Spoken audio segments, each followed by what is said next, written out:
might be called Kurdish studies. Now, we've all heard that statement, the Kurds are the largest nation without a state, as the frequent opening line to any discussion on the Kurds.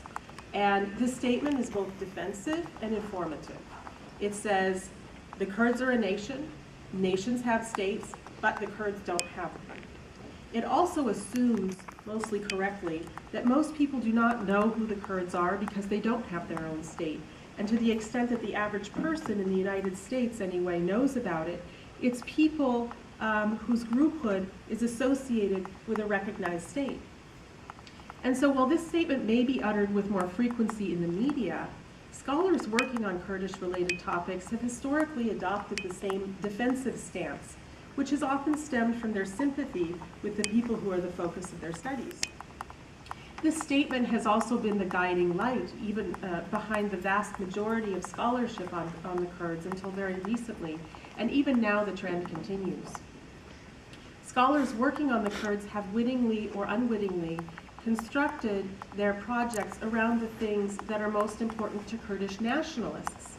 And this is establishing that the Kurds are a people, and as such are a valid topic of study, and explaining why the Kurds don't have a state today. In other words, an overwhelming focus on Kurdish nationalism, Kurd-state relations, or some aspect thereof. Now, in many cases, this can be justified because these things have indeed constituted an overwhelming part of the Kurdish experience in all of the states in which Kurds live. But just as Kurdishness has been marginalized in the international arena that listens to voices with states, backed by states, so has scholarship on the Kurds been relegated to the backwaters of history and even of Middle Eastern studies departments, which are sure to teach the other major languages of the Middle East, Turkish, Arabic, Persian, and even Hebrew. And they often have more than one faculty member who works on the groups that speak these languages or the states that are identified with them.